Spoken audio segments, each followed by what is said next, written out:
Please respond, anyone. Please, anyone, please give feedback on voice and screen presence. Sir, anyone?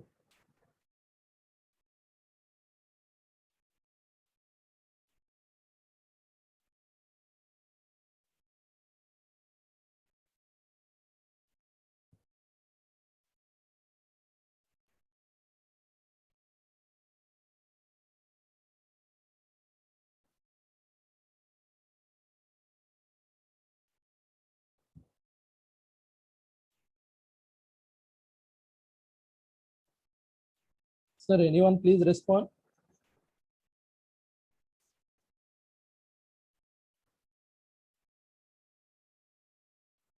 Sir, are you getting my voice? Please, anyone, please respond. Please unmute yourself.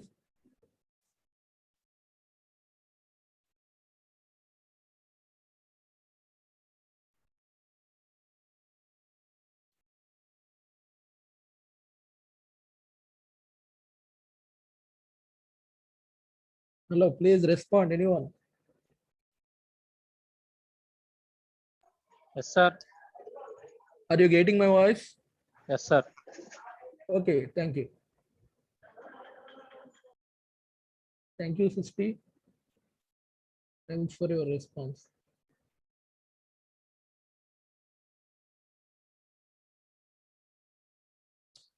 Okay, good morning to all. Today we will conclude this chapter. In this unit, we have two more topics, that is the interpretation and guidelines for acceptance and rejectance. The last one is the effectiveness of the ultrasonic testing. Okay, with these two topics, we'll conclude this unit. Okay, then we go for next unit.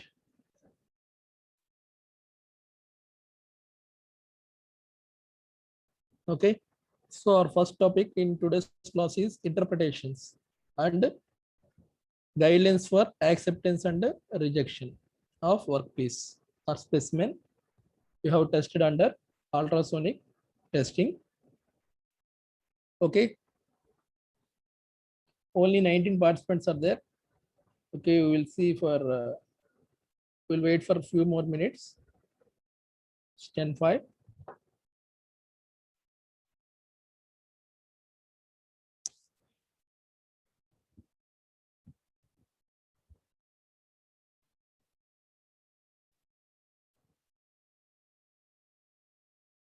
Sir, meanwhile, if you have any doubts, please raise your doubts.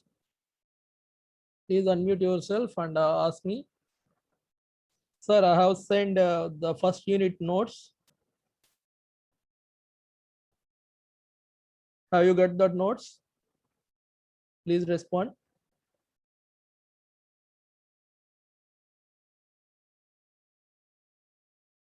Sir, yesterday I sent the first unit notes PDF file to WhatsApp group. I think you will get you got that. Am I right?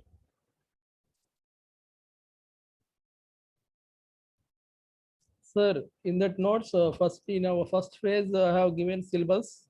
At the same time, the previous papers, questions. Okay, the questions from the previous papers also I have given in first page of the notes regarding first unit. Okay, please refer once. And first you will concentrate on the repeated questions. Then you go for other questions. You will get answers for all questions in the remaining notes.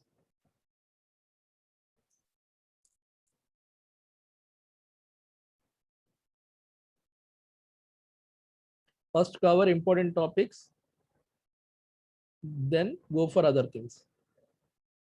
Okay. After completing of second unit, I will send the notes for second unit also. Okay, third and fourth units are very small units. I think third unit is very small. I think it takes 4-5 classes. That's it.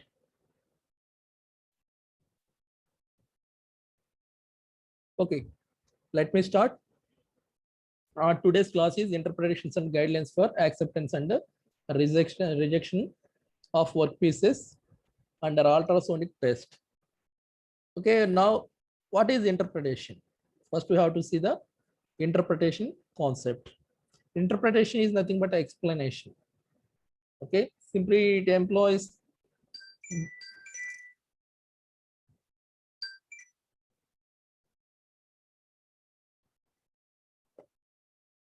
so interpretation mainly implies analyzing the indications on the CRT screen.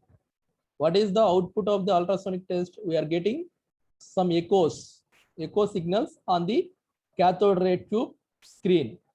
Okay, by observing those echoes on the screen, we have to predict the nature of the flaw. So interpretation means the analyzing the indications on the CRT screen. Okay, what we get on CRT screen? We are getting echo signals. Okay, these echo signals are correlating with depth, nature, size, position, and shape of the flaw. Okay, how can you get the information regarding flaw inside the object? We are getting the information regarding the flaw in terms of echo signals on the CRT screen. Based on the echo signals on the CRT screens, we have to analyze the nature, size, position, location of the flaw inside the object. This analyzation process, this explanation process is called interpretation. Okay, interpretation means analyzing the flaw with the help of echo signals obtained on the CRT screen. This process is called interpretation.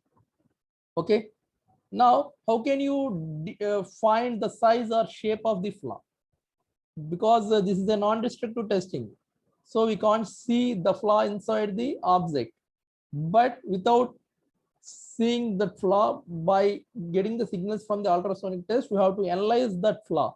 So how can you analyze that flaw? Means what is the size of the flaw?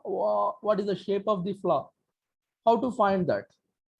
Okay, we can only find that with the information obtained from the CRT screen. Okay, so this here I mentioned some points. The appearance of flaw echo, we are getting an echo signal on the CRT screen. The appearance of that signal is depending on the size, nature, and orientation of the flaw within the specimen. So simply the echo obtained on the CRT screen, okay, represents the size, nature, and orientation of the flaw. By analyzing that echo, we can predict the size, nature, and orientation of the flaw. That is the first point. Okay, next one, a flaw is considered large, means the size of the flaw. It is a small flaw or large flaw. How can you decide that? Okay, based on our probe, means so we are sending the beam, ultrasonic beam inside the object. Okay, based on the last size is decided based on the size of our beam. Okay, if we are sending some beam signals, some ultrasonic beam signals into the object. Okay, based on the reflections from the object, we can get the size of the flaw. Suppose we didn't get any back echo, means total beam is reflected from the flaw, means the size of flaw is high. Okay, at the same time we are sending some beam, some ultrasonic beam inside the object. We are getting back echo and echo from the flaw. We are, by analyzing these two echoes, by comparing these two echoes, we can identify the size of the flaw. Okay, and one more thing, when you get the right information regarding the flaw, only if the flaw is normal to the beam, means if we are sending ultrasonic beam, if the flaw inside the object, if it is the normal to the beam, means is the perpendicular to the beam, then we can easily get the total information regarding the flaw. Means we can effectively get the information regarding the flaw. Other orientations of flaw doesn't give the better information regarding the flaw. We have to analyze in different directions. Okay, see this. Here we have a diagram. I think you can see this. Sir, if the flaw is like this, means like a crack, like a air crack, okay, then you will get the signals like this. We get sharp echo signals on the CRT screen. Suppose the flaw is like disc flaw. This is called disc flaw. Okay, means the shape is in a 2D, some 2D plane. In the shape of 2D plane, the flaw is like this. Okay, two-dimensional flaw is there. Then the echoes are formed like this. Means the CRT display is like this. Means we don't get sharp echoes. We get some okay, multiple peaks like this. Okay, this indicates the flaw is the nature of the flaw is disc type flaw. Okay, and see this. This is the flaw, means this is the crack like air like crack. We get sharp. For disc flaw, we get the information, the echo like this. Okay, based on the shape of the echo, we can identify the nature of the flaw inside the object. Next, okay, one more thing I have given. One important thing is, if the flaw is normal to the beam, we get the right, means we get a clear echo on the CRT screen. Okay, sometimes the flaws are irregular shapes. It results, okay, in a complex and multi-peaked signals. Means we are getting the signals like a multi-peaked signals. Means some clumsiness is in the echo signals. Okay, with the by slow probe manipulation, it is possible to align the sound beam with preferred direction. Okay, by changing the direction, we can identify the proper shape and size of the flaw. Okay, next, here we have two methods for finding the size of the flaw. Okay, these two methods are suitable when flaw size is smaller than the probe diameter. If the flaw size is smaller than the probe diameter, we can find the size of the flaw by using, we have two methods for finding the size of the flaw. One is distance amplitude curve method. The first method is distance amplitude curve method. By using this method, we can find the size of the flaw. Here, how can you apply this method for finding the size of the flaw? Here, first we have to take the acceptance level of the flaw. Means how much size of flaw can be acceptable. It means the flaw size is more than that dimension, the workpiece is rejected. If the flaw size is less than that, then we can accept that range. First we have to find that range. Suppose the acceptable range is 5/64 inch, means 2 mm. This is 2 mm. Means 5/64 inch size flaw can be acceptable. Then we have to take 3 blocks. I have already explained the bottom hole blocks, calibration blocks. In calibration blocks concept, I have given a block, that is the bottom hole block. Means a block has a hole inside bottom of the surface. That is a standard block. Now we are taking 3 blocks of such blocks with different sizes, with different heights. We have taken the 3 blocks. Okay, now we are testing the 3 blocks. Okay, now we are getting 3 echoes. Okay, the echo size is depending on the depth of the, okay, according to the depth of the flaw. Okay, the size of the block is small, the depth is very low, so then the echo formation is different. Okay, the height of the block is more, then the echo formation is different. Here we need three such kind of blocks. Now we are taking the pics of the 3 blocks. Okay, these 3 blocks have the same hole. So what is the size of the hole? 5/64 inch. Okay, but the hole location is different for different blocks. We are getting these 3 peaks. 3 peaks echoes 1, 2, 3. This is for smaller height block, larger height block, and here we are getting 3 peaks. Now we join these 3 peaks, top of these 3 echoes. We got one line. This is called reference line. This is called reference line.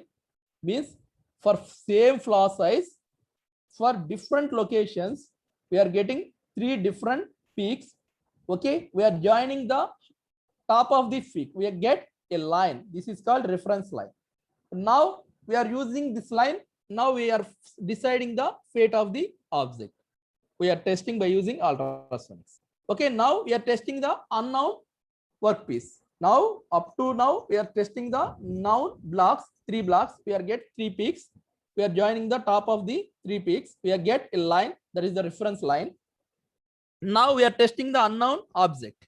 Now we are getting a peak from the unknown object. Suppose the peak is, the echo is more than that reference line, we are rejecting that. Okay, we are rejecting that because we have already set the flaw size, the acceptance limit of this flaw size. Now the echo is more than, the amplitude of echo is more than this reference line, means the flaw size is more than the limit size. Then we can reject. Suppose the echo amplitude is below this reference line, then the flaw size inside the object is within the limits. So based on this, the amplitude of the echoes more than reference line, we are rejecting. Below reference line, we are accepting. Okay, this is a one way to predict the size of the flaw. Okay, according to the acceptance limit of the flaw. Okay. Suppose the flaw size acceptance limit is different, then we are taking the 3 blocks with that size. We are getting different peaks. We are joining the top of the peaks. We get this reference line. Based on that reference line, we can reject or accept the objects. Next one, DZS method. DZS method. This is also for finding the acceptable limit of the flaw size. Okay, DZS means, okay, same distance, gain, and size. D for distance, G for gain, S for size. Here, okay, we are taking the reference block similarly. Okay, here, suppose if you are testing an object, okay, we are getting an initial echo and a back echo. Initial echo and a back echo. Initial echo means we are sending with some intensity, that is the initial echo. We are getting reflected that sound beam from the back surface of the object, that gives the back echo. Now we are taking a arbitrary reference line. Means this is not a standard reference line. We are taking an arbitrary reference line at suppose we are taking a reference line at 3. This is arbitrary, means we are assume that line. Okay, now we are moving the probe. Okay, first to take the back echo height. Okay, now by moving the probe, okay, by moving the probe, we have to this back echo is come to this reference line. By moving the echo back height brought to this reference line. Okay, how much gain value is, we have to note it. Means the difference between the reference to this back echo, this is the gain, we have to note it. At the same time, the difference between the flaw echo and the reference line, we have to note it. Okay, that gain also we have to note. Means, sir, simply this is the back echo, this is the flaw echo. Take a reference line here.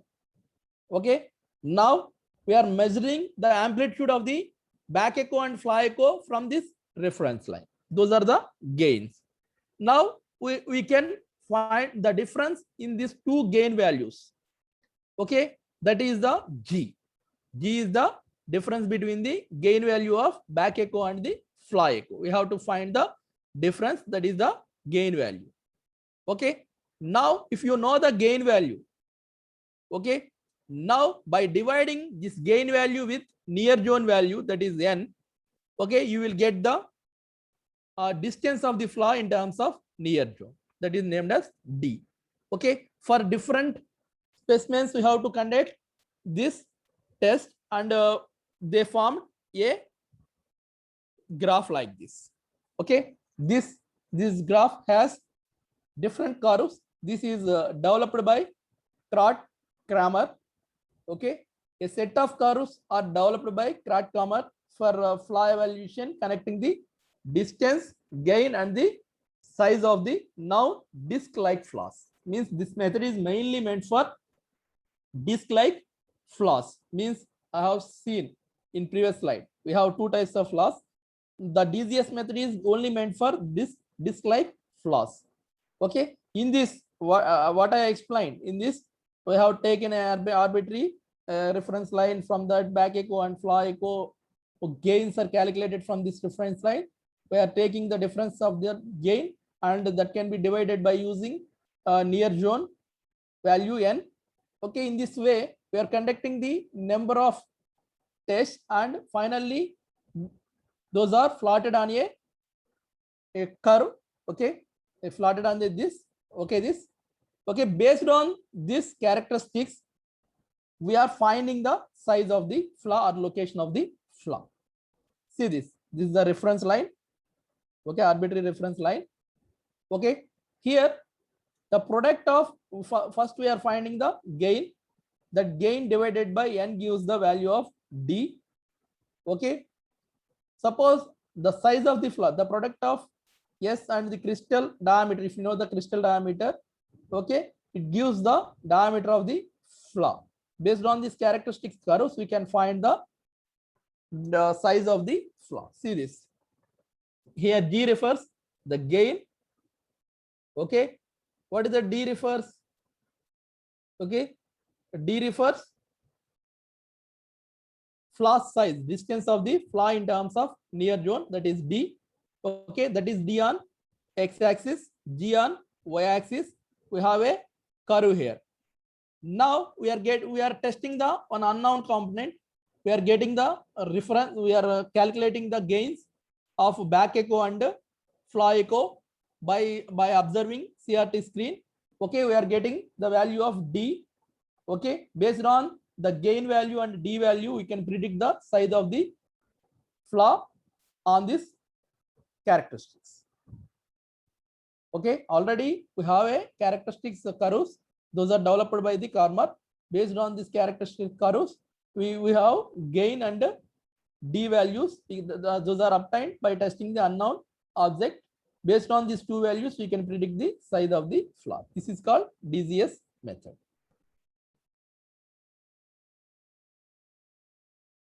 Okay. Next concept is correction of curvature and transfer loss.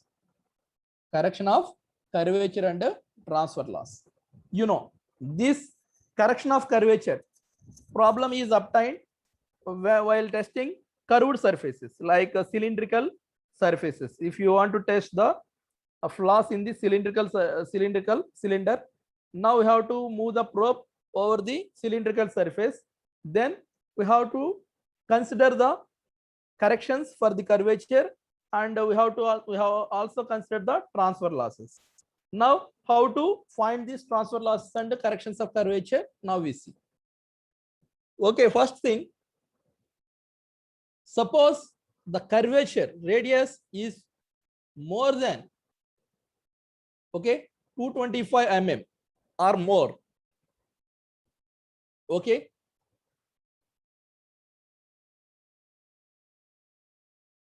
we can use flat crystals. If the curvature is more than 225 mm, then we are using flat crystals. Suppose the curvature is less than 225 mm, then we have some curved crystals are available. Means the curved probes are available. Now we are using that curved crystals, and sometimes we are providing a special shoe on the probe for testing the curvatures which are below 225 mm. Here, while testing the curved surfaces, we have two options. Okay, if the curvature is more than 225 mm, we have to use flat probes. Suppose the curvature is below 225 mm, then we have some special made curved crystals are there. Okay. Otherwise, we have some special made shoes which are covered the crystal, and automatically that gives the proper reflections from the curved surfaces. In these two ways, we are measuring the curvature, curved surfaces. Okay. Now how to find the corrections for the curvature? Now we see. Okay, here also we are taking a standard specimen, that is the standard blocks. Here the standard blocks I had taken is flat bottom hole block. We are taking a block with a flat hole at bottom, that is flat bottom hole. I have already explained in previous slide and in previous concepts, that is flat bottom means we have standard hole in the bottom of the block. Now we are taking that block. That height of the block should be the diameter of the cylinder. Suppose if you are testing curvature of the curved surface, that is the cylindrical curved surface, then we have to take the block which is the size of the diameter of the cylinder. Now we are testing that block. Now we are getting some echoes from that block. Okay. Now the back echo is found to be, now the back echo of this black we have to map on the CRT screen. We are getting the CRT on the CRT screen. At the same time, we are testing the cylindrical surface, what we are going to test. Okay, we are getting the back echo from that cylindrical surface. Definitely the back echo from the cylindrical surface should be less than the back echo from the block, which is taken for reference. Okay, now we are calculating the gain, means the difference between the amplitude of the curved surface and the block. We are taking that gain, the difference in these two gain values is due to the curvature. We are taking that correction. Okay, see this. Okay, this A is the curves peaks obtained from the blocks, and B are the peaks obtained from the cylindrical surface. What is this difference? This difference gives the difference between the gains of back echoes from the block, bottom hole block, and the curved cylindrical curved surface block. This difference gives the corrections for the curvature. You know, one more thing, the surface of the standard block is always very super finish we have, but actual condition, the surface of testing specimens are different. Those are rough, so we have to take the correction for that surface, the loss due to the surface also. We have to take the correction for that also. Okay, in this way we have to find the correction for the curvature. Okay, simple concept. We are taking the actual cylinder and the height of one block which is in a equal height with the diameter of the cylinder. We are testing both, and we are take the difference between these two gains, that gives the reference for the correction of her curvature. Okay, we have to also consider the losses due to the surface finish.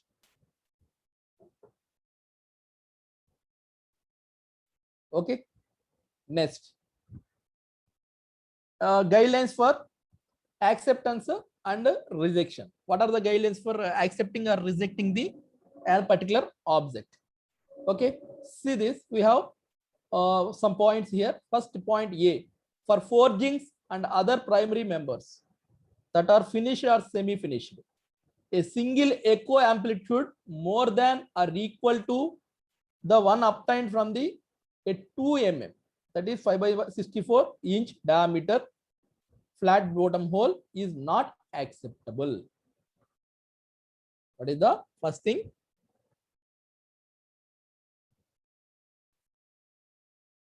Sir, for forgings, okay, echo, you know, the amplitude of the echo more than or equal to 2 mm, is more than or equal to 2 mm, then not acceptable. If the size is below 2 mm, then only we are accepting. Other than, we are rejecting that object. Okay, this is for forgings and other primary members that are finished or semi-finished, whatever it is. That is the first reference. Second one, for any defect giving an amplitude indicator greater than 1.2 mm, 1.2 mm diameter is accepted and estimated defect is recorded. Suppose if that is equal to 2 mm or more than 2 mm, we are rejecting. Okay, suppose for any defect, we are taking the amplitude is greater than 1.2 mm, 1.2 mm, not more than 2 mm, 1.2 mm. We have to accept, but we have to record it. We have to record it because we have to mention the size if it is more than 1.2 mm to the supplier. Okay, next, a stringer type of discontinuity giving a continuous indication with an amplitude greater than that given by 1.2 mm. Okay, exceeding and the length is exceeding 12.5 mm is unacceptable. Sir, the size is 1.2 mm only. The amplitude we are getting 1.2 mm only, but the length is more. The length of the crack is more. The size is 1.2 mm, but it is have certain length. That is, if the length is more than 1.5 mm, then it is unacceptable. We are rejecting that.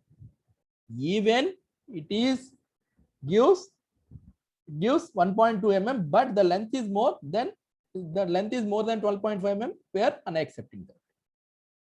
Next, multiple discontinuities. We suppose the object has multiple discontinuities that is more than 1.2 mm. Okay, so multiple, suppose we have multiple discontinuities, but the size is 1.2 mm.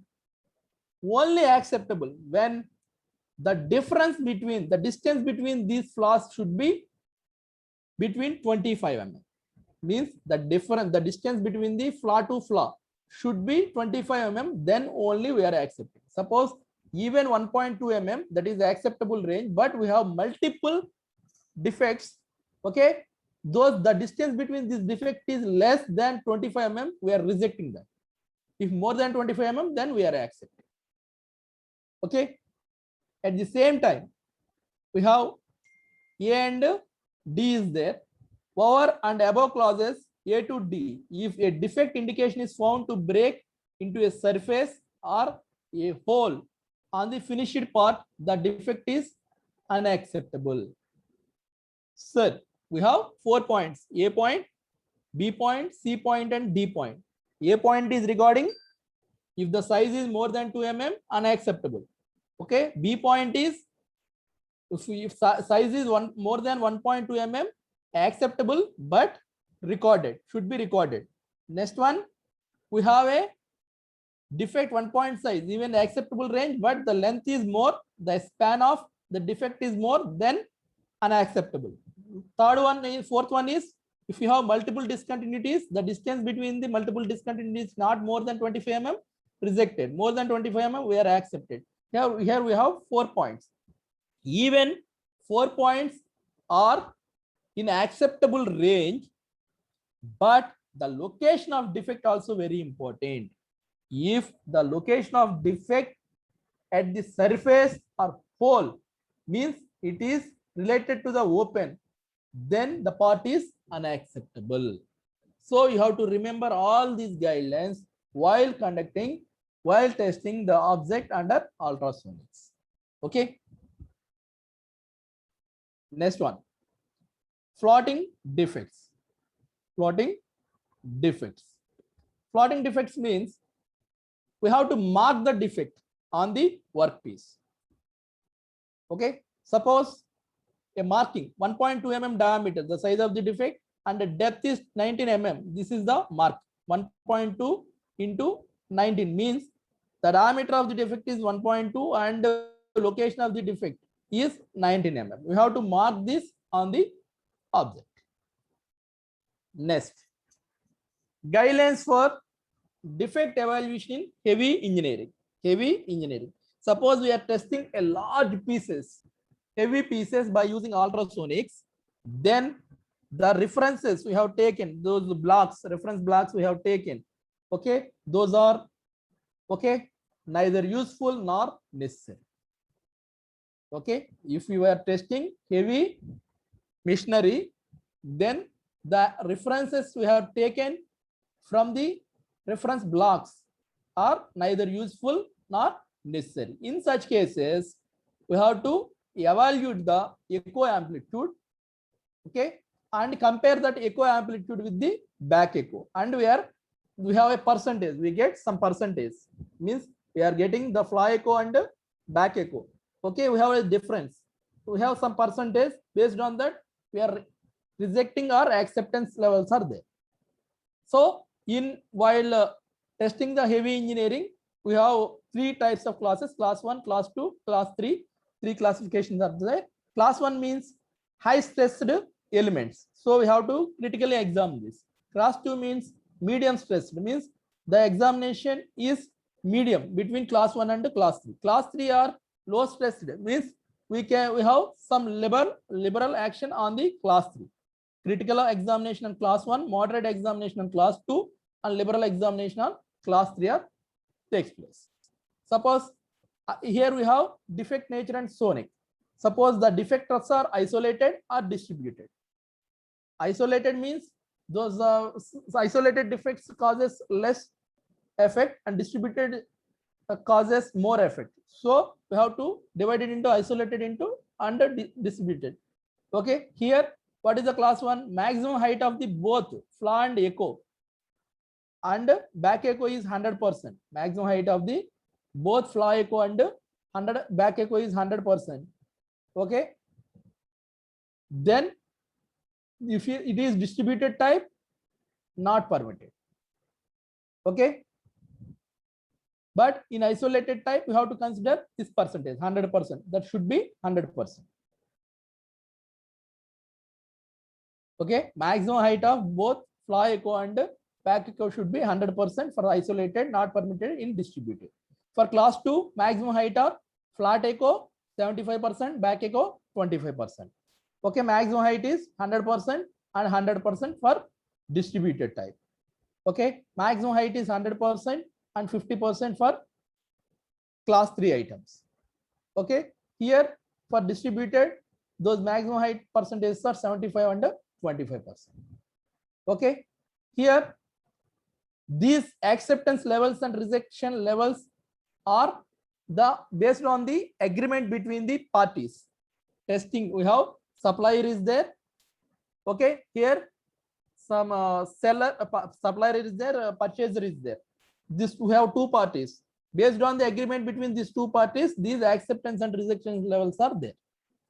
Okay, if the purchaser who have bought the product from the supplier, he gives some liberal, okay, some lenience, automatically we can accept the objects. Certain even the defect is some unacceptable range also. Based on the parties agreement between the parties, we have accept or reject the heavy engineering components. Next one, guidelines for acceptance and rejections of the welds. Suppose we have a standard block here. We have a standard reference block here. Okay, this is made up of with same material, which is the object which is under test. So they are made up of this reference standard with the same material which is testing under ultrasonics. Here this has certain a hole is inside the block is there. Welding defects are accessed by comparing the defect signals with the signals obtained from the standard reference block and our object. By comparing these two, we are deciding acceptance and rejection levels of the welds. Okay.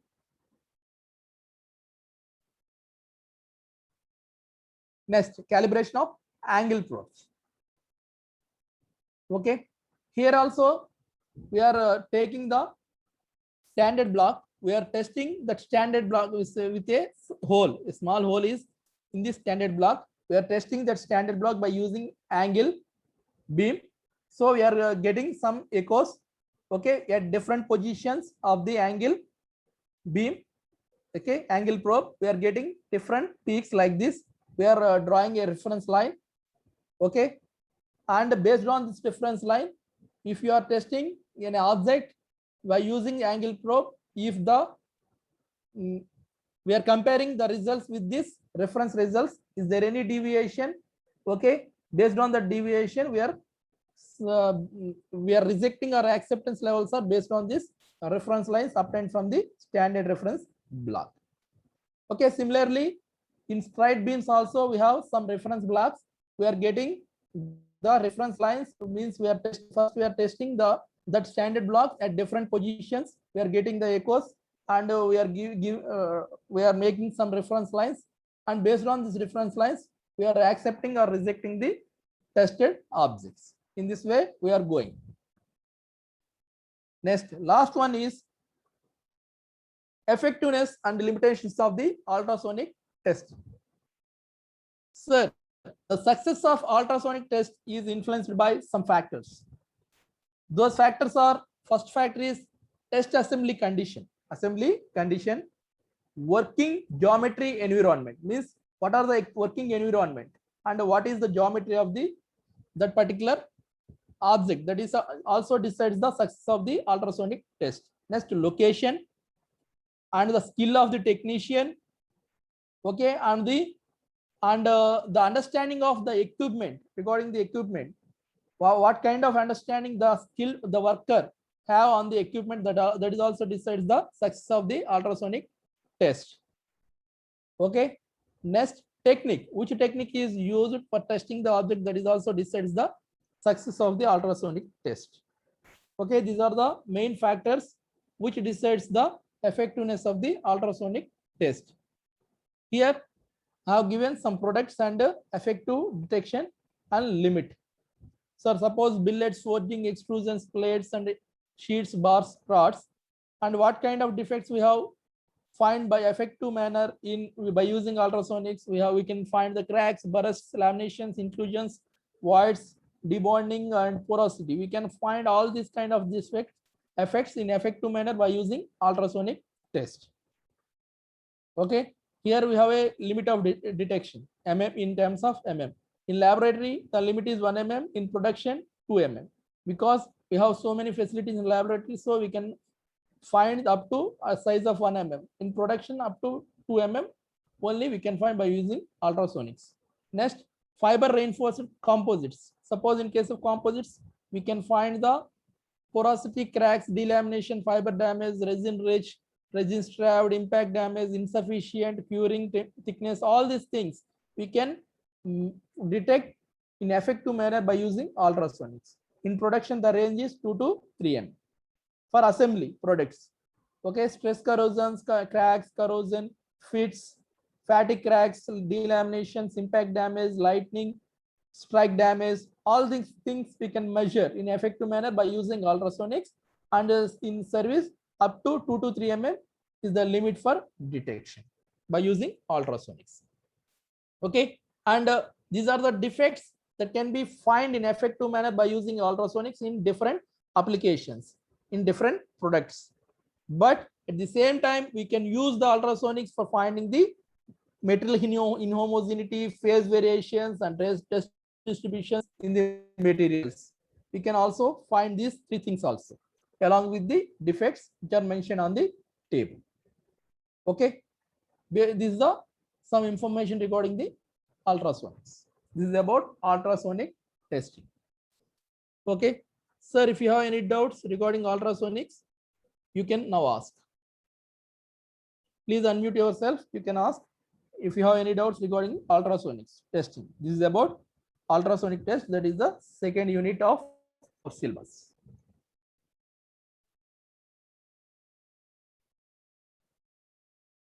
Sir, I'm allowing you. Please unmute yourself. If you have any doubts regarding ultrasonic test, you can ask. Sir, in this chapter we have seen the concept of ultrasonics and testing procedure of ultrasonics and wave propagation and equipment required for conducting the ultrasonics and the calibration standards and guidelines for acceptance and rejection and effectiveness and limitations of the ultrasonics. All those things are we have covered in this chapter. Please, if you have any doubts, please ask me. If you don't have any doubt, then we go for next unit in next class. Sir, ఏదైనా doubt ఉంటే ఇప్పుడు దాకా చెప్పినట్టు. Sir, I just covered the topics according to our syllabus.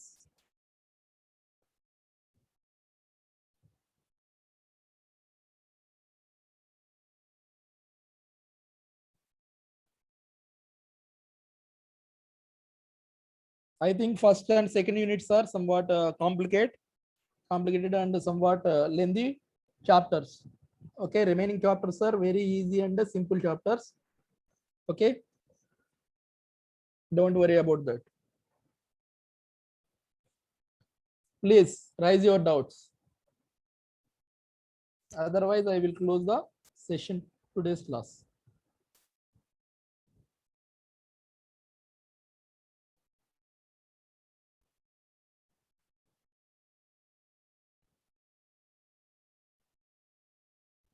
No one is asking. So I will call some members. Please respond. Number 40, are you there? Number 40.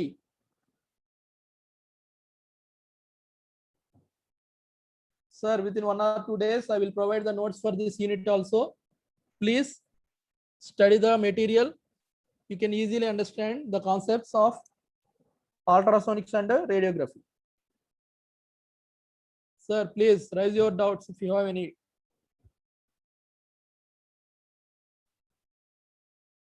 Okay, thank you.